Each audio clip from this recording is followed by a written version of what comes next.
ევროკომისიამ 2026-2030 წლების LGBTQ+ თანასწორობის სტრატეგია დაამტკიცა, რომელიც ევროკომისიის პრეზიდენტ ურსულა ფონ დერ ლაიენს ეკუთვნის. ის რამდენიმე ძირითად საკითხს მოიცავს, მათ შორის ბავშვებში სქესის შეცვლის სამართლებრივი პროცედურების გამარტივებას. დოკუმენტის თანახმად გაუქმებულია სქესის განსაზღვრის ასაკობრივი შეზღუდვები და გენდერის არჩევისას აღარ არის საჭირო არასრულწლოვანის სამედიცინო შეფასება. ამასთან ერთად LGBTQ+ სტრატეგიის დოკუმენტის თანახმად არასრულწლოვანი თავად აირჩევს, რომელ სქესს მიაკუთვნოს თავი. დოკუმენტში ასევე აღნიშნულია რამდენიმე ძირითადი პუნქტი. LGBTQ+ ადამიანების გაძლიერება, რათა მათ შეძლონ დისკრიმინაციის გარეშე ცხოვრება და თანაბარი უფლებებით სარგებლობა ყველა სფეროში. საზოგადოების ჩართულობა თანასწორობის ერთობლივი ხელშეწყობის საქმეში. ევროკომისარ ჰაჯა ლაჰბიბის განცხადებით, LGBTQ+ თანასწორობა მხოლოდ ერთი საზოგადოების ბრძოლა არ არის. ის ყველას ბრძოლაა, რადგან ევროპა LGBTQ+ ადამიანების გარეშე ვერ იქნება ევროპა.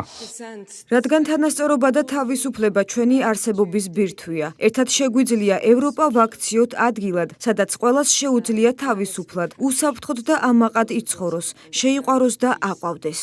ევროკავშირის თანასწორობის სტრატეგია 2026-2030 ასევე მოიცავს LGBTQ+ თემების, ორგანიზაციების და თანასწორობის პოპულარიზაციისთვის შექმნილი ჯგუფების მხარდაჭერას. სტრატეგია მოიცავს ზომებს, რომლებიც მიმართულია LGBTQ+ თანასწორობის ინტეგრაციისკენ ყველა პოლიტიკურ სფეროში. განსაკუთრებული ყურადღება ექცევა ტრანსგენდერების, არაბინარული და ინტერსექსი ადამიანების უფლებების დაცვას. მონიტორინგისა და პროგრესის შეფასებისთვის შეიქმნა სპეციალური ქვეჯგუფი და ევროკავშირის სააგენტოები აწარმოებენ მონიტორინგს, რათა შეაფასონ და დააჩქარონ სტრატეგიის შესრულება ევროკავშირის წევრ ქვეყნებში, ხოლო იმ ქვეყნებს, რომლებიც უარს იტყვიან სტრატეგიის შესრულებაზე, ევროკავშირის დაფინანსების შეწყვეტა ემუქრებათ. 2026-2030 წლების LGBTQ+ თანასწორობის სტრატეგიას გამოიხმაურნენ თბილისში. როგორც ერთიანი ნეიტრალური საქართველოს მიერ გავრცელებულ განცხადებაშია ნათქვამი, LGBTQ+ თანასწორობის სტრატეგია ევროკომისიის პრეზიდენტმა Deep State-ის მოთხოვნით მოამზადა.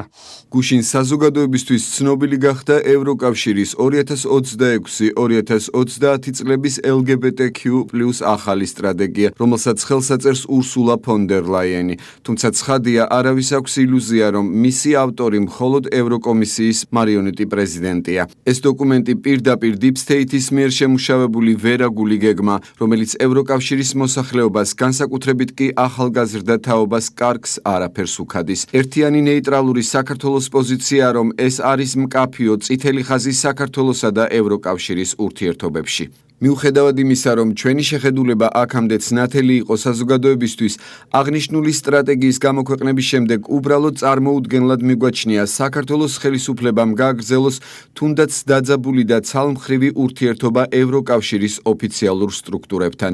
ამერიკის შეერთებულმა შტატებმაც კი, სადაც დონალდ ტრამპის პრეზიდენტად მოსვლამდე LGBT პროპაგანდა ზენიტში იყო აყვანილი, სადაც ყველა, ვინც LGBT იდეოლოგიის წინააღმდეგ ხმას ამოიღებდა, არათუ ფსიქოლოგიური ძალადობის მსხვერპლი, არამედ სისხლის სამართლის დამნაშავე ხდებოდა. გვერდზე გადადო მსგავსი თემები. მართალია ჯერ კვლავ ამოცანად რჩება ჩვენთვის, ეს არის Deep State-ის მოდერნიზაციის მცდელობა თუ პრეზიდენტი ტრამპი რეალურად ებრძვის არაფორმალურ ოლიგარქიულ მმართველობას, მაგრამ ფაქტია, რომ ამერიკის შეერთებულ შტატებში დღეს LGBT თემატიკა მაქსიმალურად უკანა პლანზეა გადასული. ევროკავშირში კი, როგორც ვხედავთ, Deep State-ის ეს მახინჯი იდეოლოგია ახალი ძალით იწყებს საზოგადოების ცნობიერებაზე, სახელმწიფოთა იდენტობაზე და ქვეყანათა ისტორიაზე გამანადგურებელ ზემოქმედებას. ეს იქნება ერთგვარი ექსპერიმენტი, რომელიც შემდგომ ევროკავშირის ფარგლებს მიღმა, Deep State-ის მიერ კონტროლირებად ქვეყნებში გავრცელდება. ევროკავშირის ამ კოშმარული სტრატეგიის შემდეგ, რომელიც არამხოლოდ წევრი ქვეყნებისთვისაა სავალდებულო, არამედ მისი უდიდესი ნაწილი გაწევრიანებაზე მოლაპარაკებებში მყოფ ქვეყნებსაც ეხება. ერთიანი ნეიტრალური საქართველო კიდევ ერთხელ კატეგორიულად აყენებს საკითხს საქართველოს ხელისუფლების წინაშე. სასწრაფოდ გადახედოს ეგრეთ წოდებული ევროინტეგრაციის პროცესს. ასევე გვინდა მარტივი კითხვა დავსვათ, რომელი ევროკავშირისკენ მიყავთ ქვეყანა 2030 წელს, სადაც ბავშვებისთვის სქესის შეცვლა ნებისმიერ ექიმთან, მშობლების თანხმობის გარეშე იქნება შესაძლებელი და სადაც დედას და მამას უფლება არ ექნებათ, არათუ ხელი შეუშალონ ამ სიგიჟეს, არამედ პოზიციის დაფიქსირებაც კი არ შეეძლებათ. რომელი ევროკავშირის წევრობას უპირებთ საქართველოს 2030 წელს, სადაც ამ დროისთვის ადამიანისთვის არც სქესი, არც იდენტობა, არც ეროვნულობა, არც რელიგია და არც ტრადიციები აღარ იარსებებს. ჩვენი ორგანიზაციის მოთხოვნა, რომ უმოკლეს ვადებში საქართველოს ხელისუფლებამ დაიწყოს დისკუსია და გადახედოს 2030 წლისთვის ევროკავშირში გაწევრიანების სტრატეგიას. პარალელურად კი ვიწყებთ კონსულტაციებს საზოგადოებრივ მოძრაობებთან, პოლიტიკურ ჯგუფებთან, სამეცნიერო წრეებთან და ნებისმიერ დაინტერესებულ პირთან, რათა უმოკლეს ვადაში ჩატარდეს საქართველოში რეფერენდუმი, რომელიც უტყუარად გამოარკვევს საქართველოს მოსახლეობის ნებას. სურს თუ არა ჩვენი ქვეყნის მოქალაქეებს საქართველო გახდეს ისეთი ევროკავშირის წევრი, სადაც ბავშვები სქესს იცვლიან. მემარცხენე ალიანსის წევრის იოსებ შატბერაშვილის თქმით მიუღებელია დოკუმენტის შინაარსი და ხელისუფლებას ევროინტეგრაციის საკითხის გადახედვისკენ მოუწოდებს. ევრობიუროკრატია საბოლოოდ ჩაიძირა კორუფციისა და გარყვნილების ჭაობში. 2 დღის წინ ურსულა ფონ დერ ლაიენმა წარადგინა LGBTQ ახალი სტრატეგია 2026-2030 წლისათვის. სადაც არასრულწლოვან არჩევნების უფლების ჯერ არ ქონე ბავშვებს ეძლევათ უფლება სქესი აირჩიონ, ან შეიცვალონ ისე, რომ არ კითხონ არც მშობლებს, არც მასწავლებლებს და არც უახლოეს ნათესავებს. ბრიუსელი იმუქრება, თუ რომელიმე წევრი სახელმწიფო წინააღმდეგი წავა, მას შეუჩერდება ყოველგვარი დაფინანსება. შეხედეთ, სადმე აქანებენ ევროპას deep state-ის მიერ მართული არამზადა ბიუროკრატები. ხალხის ძალაში აცხადებენ, რომ ქვეყანა ოჯახური ღირებულებებისა და არასრულწლოვანთა დაცვის პოლიტიკას არ გადაუხვევს და ამ საკითხში ხელისუფლებას მოსახლეობის უმრავლესობის მხარდაჭერა აქვს.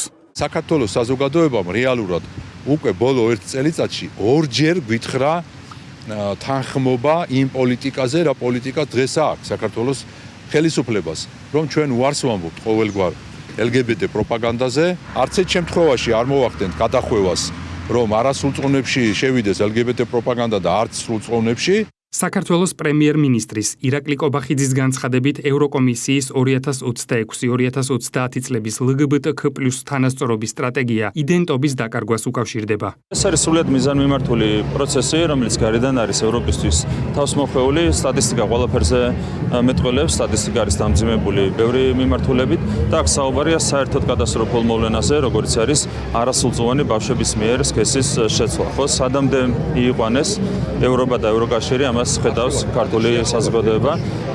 იმედი გვაქვს, რომ ეს ტენდენციები შეჩერდება.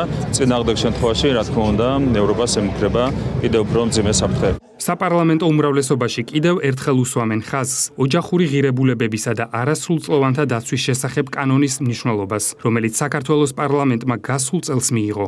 ჩვენ მივიღეთ ანტი-LGBT პროპაგანდა კანონი, ანუ არასრულწლოვანთა უფლებების და ოჯახის ღირებულებების დაცვის კანონი, რომელიც არის ჩამკეტი მექანიზმი და პრევენციულ ხასიათს ატარებს ზუსტად ასეთი ტიპის პროპაგანდისთვის და ასეთი ტიპის ასე ვთქვათ მექანიზმებისთვის, ხო? და შესაბამისად სწორედ ამან გამოიწვია ძალიან ბევრი ევრობიუროკრატიის კრიტიკა ამ კანონთან მიმართებაში და ჩვენი მყარი პოზიცია იცის ჩვენმა საზოგადოებამ, იციან ევრობიუროკრატებმა, რომ ჩვენ არ ვაპირებთ ამ კანონის უკან გაწევას და ეს კანონი იმოქმედებს საქართველოში, რომელიც აბსოლუტურად ყველა იმ რისკს გადააზღვევს, რაც ამ ახალ რაღაცა დადგენილებაში არის ჩაწერილი. საზოგადოება ქართულის დამფუძნებლის გიორგი გაბუნიას განცხადებით, მხოლოდ ერთეული ქვეყნებია ევროკავშირში, რომლებიც LGBT პროპაგანდას ღიად უპირისპირდებიან. ევროპაში არის ძალიან სერიოზული მორალური კრიზისი. გარდა იმისა, რომ არის პოლიტიკური, ეკონომიკური კრიზისი, ასევე არის მორალური კრიზისი. ესეც კიდევ ერთი ნათელი მაგალითია იმისა, როგორ ხდება დაძალება იმ მავნე პოლიტიკისა და მავნე იდეისა, რასაც ქვია, და განსაკუთრებით ეს კიდურესად აღმაშფოთებელია და შოკის მომგვრელია, რასაც ისინი არასრულწლოვანებთან დაკავშირებით აკეთებენ და გეგმავენ. ევროკავშირის LGBTQ+ სტრატეგიის პუნქტების შესრულება სავალდებულო იქნება ყველა წევრი ქვეყნისთვის. ის სახელმწიფოები კი, რომლებიც LGBTQ+ თანასწორობის 2026-2030 წლის სამოქმედო დოკუმენტს არ გაითვალისწინებენ, შესაძლოა ევროკავშირის დაფინანსების შეწყვეტით დაისაჯონ.